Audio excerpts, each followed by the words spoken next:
बिस्मिल्लाहिर्रहमानिर्रहीम। दुनिया में इस वक्त जो चीज़ सबसे ज़्यादा डोमिनेट करती है वो करती है नैरेटिव, कहानी। और उसका जो है कभी कभार जो है हकीकत से कुछ लेना देना नहीं होता, या हकीकत से अगर उसका कोई लेना देना होता है उसके मायने जो है गलत बता दिए जाते हैं, उसको खोल के नहीं बताया जाता, तफसील से नहीं बताया जाता। और सिर्फ जो है या तो किसी को गंदा करने के लिए या अपनी प्रमोशन करने के लिए जो है कहानियां जड़ी जाती हैं, गाड़ी जाती हैं। इसी से एक सिलसिला जुड़ा हुआ है, वो है आजकल Pakistan stock exchange. Pakistan stock exchange मेरे दिल के बहुत करीब, क्योंकि मैंने जो है अपनी करियर जो है वहां से शुरू किया था। और उस जगह से जो मुझे सीखने को मिला वो शायद मैं ये कहूं कि मैंने अपनी यूनिवर्सिटी से इतना नहीं सीखा होगा जितना मैंने स्टॉक एक्सचेंज में काम करके सीखा। क्योंकि स्टॉक एक्सचेंज एक रियल टाइम मॉनिटर होता है मुल्क में, जो मुल्क में जो हो रहा होता है उसको देखते हुए जो है कारोबार या हिस्से के लिए उसके अंदर उतार चढ़ाव हो रहा होता है। तो वो आपको एक रियल टाइम नॉलेज मिल रही होती है, और वो नॉलेज जो है जब उसका आर्काइव बनता है तो उससे आप जो है बड़ी, जिसे कहते हैं, हिस्ट्री कोट कर सकते हैं, मुल्क को कोट कर सकते हैं। तो जो मेरी मईशत पे जो एक अंडरस्टैंडिंग है वो मैं बिला झिझक कहूंगा कि वो स्टॉक मार्केट की मरहून मिन्नत है, क्योंकि वो ना सिर्फ कारोबार को देखता है, वो मईशत को देखता है, सियासत को देखता है, आलमी मार्केट्स को देखता है, कमोडिटीज को देखता है, और उसके बाद वो तय करता है कि उसको जो है उतार चढ़ाव कैसे करना है। आजकल कहा यह जा रहा है कि स्टॉक एक्सचेंज जो है तारीख की बुलंद तरीन सतह पर है। अब वो वही वाली बात है कि आपने ग्लास को कैसे देखना है। ग्लास को, अगर वो ग्लास आधा खाली है और आधा भरा हुआ है, तो अगर आप नीचे से देखेंगे तो मतलब वो आप बोलेंगे कि हाफ एम्प्टी, ठीक है ना। और अगर आप जो है नीचे से देखेंगे तो आपको लगेगा कि फुल है, ऊपर से देखेंगे तो हाफ एम्प्टी। वो वाली कहानी है। अब स्टॉक एक्सचेंज कहते हैं कि जी 91,000 इंडेक्स हो चुका है, और जो है ये तारीख की बुलंद तरीन सतह पर है। ये इसमें कितनी हकीकत है, ये जो है इसको जांचना जरूरी है। क्योंकि जब सबसे पहले जो मार्केट का ऑल टाइम हाई इंडेक्स जो था वो था 51,000 2017 में। अब 2017 में हर चीज की एक मालियत होती है ना। इंडेक्स तो जिसे कहते हैं बैरोमीटर होता है, लेकिन मालियत होती है, उसकी वैल्यू होती है। जब स्टॉक एक्सचेंज 2017 में 51,000 हुई थी तो उसकी मालियत थी डॉलर में तकरीबन 100 अरब डॉलर, और आज 91,000 इंडेक्स है, यानी कि उससे तकरीबन 80% ज्यादा इंडेक्स 2017 के। लेकिन स्टॉक एक्सचेंज की मालियत जो है 42.2 अरब डॉलर है। तो ये 60% उल्टा कम है 2017 के लेवल से। लेकिन अगर आप 2017 के इंडेक्स को देखेंगे तो वो जो है आज के मुकाबले में तकरीबन, अगर ऊपर से देखेंगे तो 45% नीचे है, और अगर 51,000 से देखेंगे तो 80% ऊपर है। तो वही वाली बात, ग्लास को किस रुख से आपने देखना है। एक तो ये बात हो गई। अच्छा, फिर ये जो 91,000 इंडेक्स है ये जो है आया क्यों बढ़ा, और इसके पीछे क्या था, मुहर्रिकात थे, इतनी ज्यादा सरमायाकारी आई है क्या इसके पीछे, या कुछ और है। तो वो भी एक, उसके अंदर भी एक बड़ी मजे की तफसील है। मौजूदा साल में 42% मार्केट बढ़ी है। मौजूदा साल का मतलब ये कि आज से एक साल पहले अगर इंडेक्स को देखा जाए तो 51,000 था, और अब 90,864। तो एक साल में इंडेक्स का जो लो लगा वो 51,000 और हाई है 90,000। ठीक है जी। तो इसका मतलब ये हुआ कि मौजूदा साल में इतनी इंडेक्स बढ़ी है तो बहुत ज्यादा सरमायाकारी आई होगी। चले हम देख लेते हैं कि किसने कितनी सरमायाकारी की एक साल में। मैंने अभी डाटा निकाला। फॉरेनर्स जो है एक सबसे बड़ा ड्राइवर होता है मार्केट में। अगर फॉरेनर इन्वेस्ट करता है मार्केट में तो आपकी मार्केट चढ़ती है। फॉरेनर ने जो है $10.5 मिलियन सिर्फ इन्वेस्ट किया और निकाल लिया, यानी कि 10.57 मिलियन डॉलर बजाय सरमायाकारी करने के उन्होंने उल्टा मार्केट से डाइवर्स कर लिया, निकाल लिया। इंडस्ट्रीज, इंडिविजुअल्स, जो आम लोग स्टॉक मार्केट में जो सबसे ज्यादा तादाद में, अगर मुल्क में देखना हो कि आम आवाम को फायदा हुआ है, तो वो देखा जाता है कि इंडिविजुअल्स ने आया अपना पैसा बढ़ाया स्टॉक एक्सचेंज में या कम किया। तो जो तस्वीर बता रही है वो ये बता रही है कि $20.9 मिलियन इंडिविजुअल्स ने भी अपना सरमाया कम कर दिया स्टॉक मार्केट में पिछले एक साल में। उन्होंने भी अपना पैसा निकाल लिया है बजाय डालने के। तो ये इंडिकेट करता है कि इंडिविजुअल्स का तो मार्केट पे कॉन्फिडेंस नहीं है। फिर आप आ जाए कंपनीज ने जो है $6 मिलियन डाले हैं। फिर इसके अलावा एक और जिसके पास पैसा होता है, लिक्विडिटी होती है, वो सेक्टर है बैंक्स ने $99 मिलियन स्टॉक एक्सचेंज में बेच दिए अपने शेयर्स और उन्होंने भी पैसे निकाले।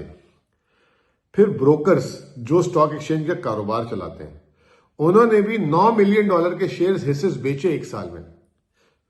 फिर लिए किसने? लिए आपकी एक इंश्योरेंस सेक्टर ने। पाकिस्तान में 4 या 5 इंश्योरेंस की कंपनी है, जिसमें अब एक सरकारी इंश्योरेंस कंपनी भी ये कहा जाता है कि सबसे ज्यादा शेयर में सरमायाकारी उसने की है। जब सरकारी इंश्योरेंस कंपनी ने सरमायाकारी की है तो आप समझ लें कि पुश कहां से आया होगा। वो $55 मिलियन की सरमायाकारी की है इंश्योरेंस कंपनी ने। ये 4 कंपनी होती है टोटल, ये 5। फिर है म्यूचुअल फंड्स। अच्छा, म्यूचुअल फंड एक ऐसी जगह है जहां पे आम आदमी की सरमायाकारी इंडिविजुअल्स की भी होती है। म्यूचुअल फंड ने $100 मिलियन की बाइंग की और वो सिर्फ पिछले 1 महीने के अंदर की है बाइंग ज्यादा। अब म्यूचुअल फंड में भी जरूरी नहीं है कि आम आदमी हो, बहुत सारी यही इंश्योरेंस कंपनियां या बैंकिंग कंपनियां या जो दूसरी कंपनियां हैं वो जो है उनको पैसा दे देती है सरमायाकारी करने के लिए। तो कहने का मतलब ये कि इंडिविजुअल्स ने बेचा, फॉरेनर्स ने बेचा, बैंक्स ने बेचा, ब्रोकर्स ने बेचा, लिया किसने? इंश्योरेंस ने और म्यूचुअल फंड्स ने। ये तो एक चीज थी। दूसरी चीज ये कि स्टॉक मार्केट में मैंने पिछले दिनों एक मिसाल दी थी कि देखा जाए कि 1 साल के पस मंजर को छोड़ दें, 20 साल में क्या किया स्टॉक एक्सचेंज ने। फिर मैं आपको समझाता हूं कि जो इंडेक्स की बात करते हैं इतना 40% बढ़ गया, 50% बढ़ गया, वो क्या है। वो मेरी एक आम लैंग्वेज में मैंने बताया कि मेरी बेगम ने पूछा कि स्टॉक मार्केट में इतनी तेजी आ रही है तो क्या मैं अपनी सेविंग्स उसमें डाल दूं। मैं आज भी सबको कहता हूं कि बिल्कुल डालनी चाहिए, स्टॉक मार्केट में सेविंग्स डालनी चाहिए क्योंकि ये एक अच्छा एसेट क्लास है।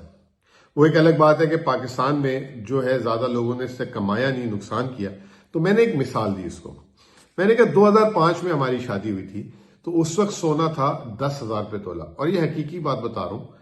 तो मेरे पास ओजीडीसी के शेयर्स पड़े हुए थे। तो वो जो है मैंने उसे एग्जांपल दी कि 200 रुपए का 205 रुपए में हमने ओजीडीसी का शेयर बेचा था। तो वो उससे हमें जो है सिर्फ हमने 50 शेयर बेचे थे तो हमें 10,000 रुपये मिल गए थे और 10,000 का 1 तोला सोना उस वक्त मिल गया था। आज 2,90,000 रुपये का सोना जो है फी तोला हो गया है। अगर आज मैं ओजीडीसी के शेयर एक सिर्फ तोला सोना बेचता हूं तो मुझे तकरीबन 1550 से 1600 ओजीडीसी के शेयर्स मिल जाएंगे। उस वक्त सिर्फ 50 शेयर बेच के 1 तोला सोना मिला था। तो उस वक्त अगर किसी ने शेयर मार्केट से निकल के सोना ले लिया था तो उसने बहुत पैसे कमाए थे। अच्छा, ये मिसाल जो है ये जनरल मिसाल है। ये फिट हो सकता है कि 12 शेयर आप 5 शेयर 10 शेयर 15 शेयर ऐसे निकाल दें जिसने सोने से ज्यादा कमा के दिया हो। लेकिन जो हकीकी तौर पे अगर देखा जाए पाकिस्तान स्टॉक एक्सचेंज में तकरीबन जो है 500 शेयर से ज्यादा है, उसमें 70% से ज्यादा शेयर का यही हाल है, 70% से ज्यादा शेयर का।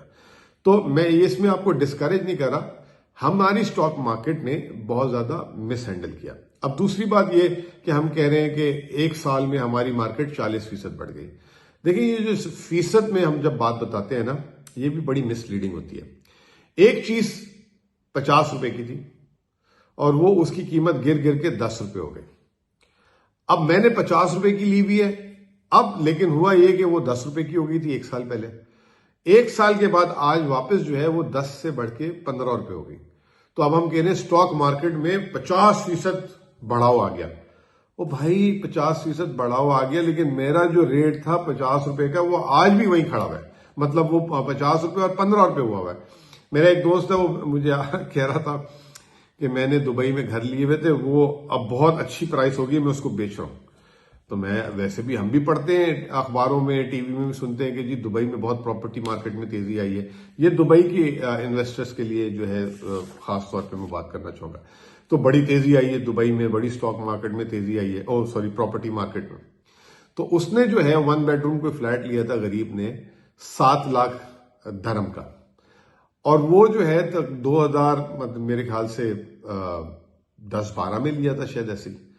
अब उसको वो बेच रहा है तकरीबन 8 लाख में।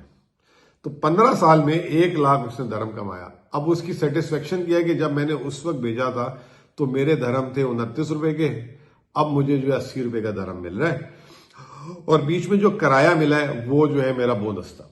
तो सरमायाकारी को देखने के एंगल होते हैं। मेरे हिसाब से, मेरे लेंस से उसने कमाया नहीं है, और बस अपने आप को मुतमईन करने वाली बात है। अब रहा सवाल ये कि स्टॉक मार्केट जो है एक साल में जो है 42% बढ़ी है, अक्टूबर के महीने में 9% बढ़ी है। तो मुल्क के माशी इंडिकेटर्स क्या कह रहे हैं? जो सामने आई है कि स्टॉक एक्सचेंज की जो प्रॉफिटेबिलिटी है वो तकरीबन 16% गिर गई है, और जो है उसमें यानी कि मुनाफा गिर गया स्टॉक एक्सचेंज का, स्टॉक एक्सचेंज बढ़ गई है माशाल्लाह। और ऑयल एंड गैस कंपनीज की 20% से प्रॉफिटेबिलिटी गिरी है। फर्टिलाइजर, जिससे जो हमें किसान, जो मुल्क में महंगाई, अगर फर्टिलाइजर नीचे होगा तो चीजें से वो उसकी प्रॉफिटेबिलिटी 10% से बढ़ गई है। सीमेंट की प्रॉफिटेबिलिटी, सेल सीमेंट की खत्म हो गई है और प्रॉफिटेबिलिटी 14% से बढ़ गई है। तो यानी कि इस वक्त कार्टल्स फुल तेजी से है। टेक्सटाइल की 85% प्रॉफिटेबिलिटी गिर गई है। बैंक्स की भी जो है करीब करीब रही है, और फार्मास्यूटिकल की 400% से प्रॉफिटेबिलिटी, यानी कि जो आम आदमी दवाइयां इस्तेमाल करता है।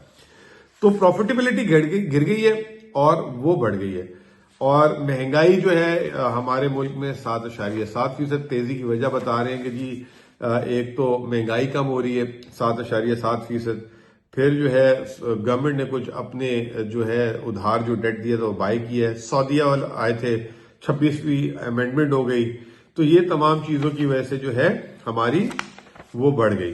तो सरमायाकारी जो है हो नहीं रही। पीआईए आपके सामने है, 10 अरब रुपए की टोटल पीआईए की जो है बोली आई है। पीआईए का शेयर जो है, ये भी मैं आपको एक बात बता दूं कि यही पीआईए का शेयर 2 रुपए से जो है 32 रुपए तक गया, और अब मेरे ख्याल से 16-17 रुपए की जी ये प्राइवेटाइज हो रहा है, और एंड में देश की 10 अरब की बोली आई है। तो इससे आप अंदाजा लगा लें कि स्टॉक एक्सचेंज में किस तरीके से मैनिपुलेशन होती है। तो ये स्टॉक मार्केट का फंडा है। हैविंग सेड दिस, ऑल बेहतरीन जगह है इन्वेस्ट करने की, लेकिन इसकी पिछले 20 साल की कारकर्दगी बिल्कुल नाकिस है। और अगर जो हुकूमत इसका क्रेडिट ले रही है कि बड़ी जबरदस्त हो गई है, तो आज भी वो 2017 से 60% नीचे है, 2008 के भी क्राइसिस से भी नीचे है, और 1999 के भी क्राइसिस से नीचे है। तो इसमें इसकी बहुत इंप्रूवमेंट की। इंडिया की स्टॉक एक्सचेंज जो है 5,500 अरब डॉलर उसकी मालियत है, हमारी 42 अरब डॉलर है। तो इससे आप अंदाजा लगा लें, वो इंडिया की जीडीपी का तकरीबन 120% या 150% बनता है, हमारी जीडीपी का सिर्फ 12% बनती है हमारी स्टॉक एक्सचेंज। बहुत बहुत शुक्रिया।